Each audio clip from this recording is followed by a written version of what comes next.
Jared Petty here for IGN Play Star Wars, joined by... My name is Vincent Genito. That's what they call me when I was born. Yeah, they called you that when you were born. Did they call you that now? They still do. They decided to keep up with it for like 36 years. I wondered if you had like earned a name when you became a man, perhaps. Perhaps haven't done that yet. I don't know, like feet like fish. Still or, working on becoming a man. Okay, still working on becoming a man. Yes, and we, grotesque man children, sitting here right now playing Super Empire Strikes Back for ye old Super Nintendo Entertainment System. Yep. Back in the day, when you made a game, you just stuck Super in front of it, and it was ready for the SNES. That's right. That's all you had to do. Just like, and then after that, all you had to do was slap 64 after it. It's you get multiple generations of easy naming. That's what I was. Well, now you just stick Wii at the end, right? Isn't that? Or I guess U? that's how Nintendo does stick it. U at the end now. Are you going to stick NX at the end of the next gen? That's most likely going to happen. But yeah, I think that we've seen with the whole zombie thing, Zombie U, and then they're like, yeah, it's just going to be Zombie on other consoles. Okay, you know what? We probably ought to start playing this video game before the viewers are like, what are these two morons talking about? It just feels bad. Like skipping these crawls because like I think like for the time this is one of the most impressive things, like how they try to recreate with like these Mode 7 effects and everything to give you a sense of the actual beginnings of these films. Exactly. I mean, cinematics were really hard to pull off. Home consoles, despite what they were able to pull off, were not particularly powerful. Nope. I mean, this was assembly language trickery going on here. What it took to make this happen, and it really is for the era quite impressive. The Star Wars games are really good looking. The play is uneven. Yeah, it is but uneven. The games really look great. And here we are, and jumping right in, Luke Skywalker on Hoth, and here we have yet another example of that Star Wars favorite, the Hoth level. Oh yeah, that's right. And there've been a bunch of well, I don't know if I'd say there's been a bunch of good ones. There's certainly been a bunch of them. There certainly have been a bunch of them over the years. I wouldn't say they've all been good. Oh look, and you got the Luke spin here, which is the ultimate Star Wars move. That maneuver, that's spin how you win. Spin is Luke, but you're going to lose your spinification power here pretty quick because, just as Han Solo once observed, you have to go out on Tauntaun. Yes, you do have to go on Tauntaun. They literally it's actually, this is an interesting example, early example of a scripted event. Yeah, it where is. Like I'm walking along and then suddenly I don't have control anymore and it just walks my character over and hops him onto this. And here we have a very early cutscene, which actually looks pretty darn good. Yeah, and that Tauntaun is sitting there. He's like, "Please don't cut my belly open." That he knows how this movie ends. Yeah, he's like, "Nope, I don't want to be disemboweled." All kinds of nope. Yeah. Okay. So, and we hop back in here. Very exciting. It's reminding us that we're playing The Empire Strikes Back. In case we forgot. In case we forgot from a few seconds ago. Yeah. And fighting on, you'd think that fighting on the back of a Tauntaun with a lightsaber would be like one of the most badass things a person could do. Yeah. But it actually feels a little bit clunky and weird. So I'm gonna switch to my blaster. My clumsy, classless blaster. Yeah, I think at this point Luke carries a Blastech DL-44, right? Yes. Just like Han Solo, or very similar. Yes. I think that's what he carries in Empire.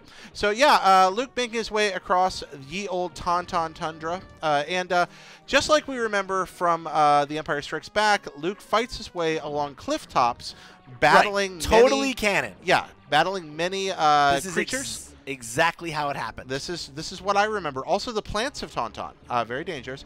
Plants are very aggressive in 16-bit gaming. Yeah, they're generally kind of jerks. They are. Flowers are really mean in old games. But yeah, so we make our way along here. You grab a thermal detonator, and these games, all of them are they're kind of very pretty. They're well animated, and you have decent control. But there's what's it feel like playing this right now? It's kind of gummy, you know, especially when you're swinging the lightsaber around. It feels a little bit like, it's funny because the blaster is supposed to be the clumsy weapon, right? But like there's definitely like a lack of precision to the way you swing the lightsaber around. I kind of feel a little bit like I'm hitting. I feel like, but it's strange because in a way I almost feel like when I've got the lightsaber, button mashing might be my best option. Yeah, I wonder about that too. Now, this route, the scouting route that Luke is on right now, really seems problematic. I'm wondering how the Rebel Alliance actually ever managed to establish Echo Base. Oh, there we go. Enter. Just in case you enter cave. Enter the cave. I want to enter the cave. Enter the cave. I'm trying to enter the cave. Vince, are you feeling it entering the cave? I want to. Okay, so there are only 6. Well, there are 8 face buttons. Okay, I think I had to get off. Your Tauntaun. I had to get off the Tauntaun. Okay, now you've entered the cave. Yeah. All right. Do you think it's possible that we might encounter a Hoth Wampa? A Wampa Wampa? Yes, indeed. I like the Wampa. It might be time to Wamp about. That was a great action figure, the Hoth Wampa. You know, I never had it. Oh, he was wonderful. He was just the right size. He felt really kind of solid in your hand, and you could stick his arms out so they could just like knock Luke Skywalker down with one blow. I love his little Kenner toys. Really pretty great. Yeah, they don't make them like that like they used to, like with the nice. Oh wow, you can get frozen. Frozen, that's right. Move, shake, shake. Video game language teaches us that whenever frozen, you should shake. Okay. Oh, well, you do have access to your most devastating move again. I'm in there. The delightful double jump. Uh-oh. That guy froze you again. That's really problematic. I guess you can't gotta mash out. Gotta mash out. The lightsaber you can't deflect freezes. That's right. That's not a thing that a lightsaber can do. I should probably get my. Oh, you see that little dirty trick you're trying to pull on me? Now, unlike with Super Return... Oh, no! Oh, wait. No, it's one of those multi-tiered levels. I'm learning. I'm taking out my blaster, though, for this. Okay. And inconveniently for me, snow blocks blaster fire. Well, there we learned. So, Snowbank got in your way. Okay, going to take another shot at it here. Yeah. So, you know, we do IGN Play Star Wars once or twice a week. Really enjoy going through all these old Star Wars games. Some good, some bad. Where do you think this one falls in the mix? Honestly, I feel that even though there's quite a good bit of variety to the gameplay in this one, I do think that this is the lesser of the Star Wars games, even though I do think it is the better of the Star Wars movies. Okay, so yeah, Empire Strikes Back, I think, is pretty definitively the best Star Wars movie. I don't think you're going to find too many arguments against that. Yeah, there's not many, although there are those people. It's interesting. You have the big Jedi haters, and you have the big Jedi zealots who feel like that's like the... I like Jedi. It's got some problems, but I feel like I don't even feel like there's a comparison.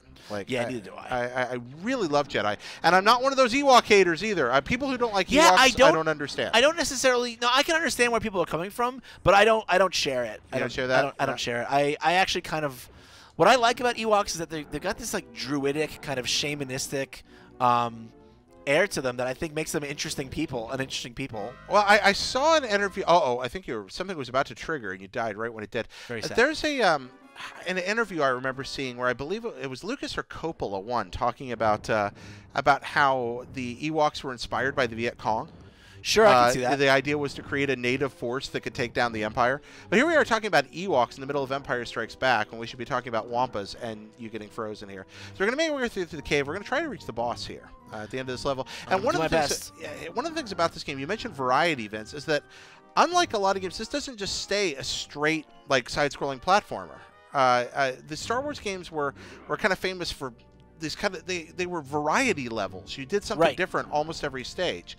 So you're wandering around kind of awkwardly flailing and stabbing things, but when you get onto another stage, you might be piloting a starship, you might be running an obstacle course. Right. And that was the kind of nifty appeal of these games. That, and of course, just hearing the John Williams music channeled through that wonderful Sony sound chip that came with the Super Nintendo.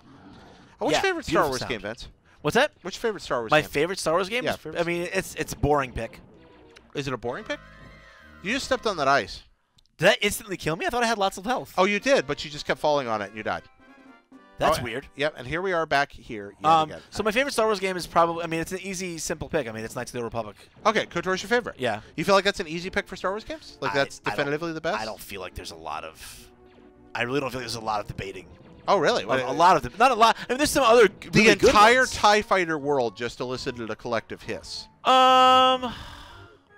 Do you really think that I mean, I'm also a fan of the TIE Fighter games. Do you think that those people generally feel strongly that there's no way that Knights of the Old Republic is a better game? Some of them, yes. Huh. I mean, I would say if there's a competition, it would be from the TIE Fighter. TIE Fighters are pretty spectacular. And there's actually several really, really good Star Wars games. Yeah. Well, then again, there's the Jedi Academy and the Dark Forces. Yeah, so and there's Jedi Knight 2. It's tough to call. Yeah, Jedi Knight 2 is really good. Yeah. There's quite a few, so I wonder about that. What about Hoth levels, Vince? If we're looking at the Hoth level experience as you make your way through this one, what do you think? Well, the best is definitely the best.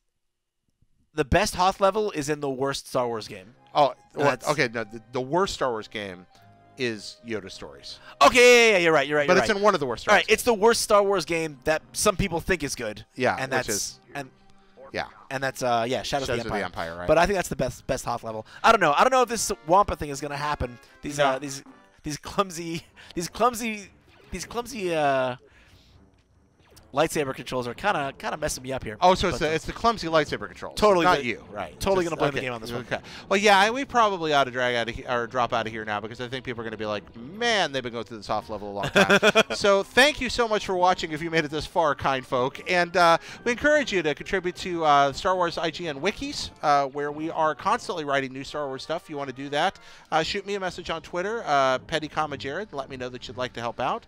And Vince, for all things that happen in a galaxy far, far away, movies and games and television and books for that matter, of them. and comics, where should these good people go? Probably right where they are. And that's IGN. All right. Bye, guys.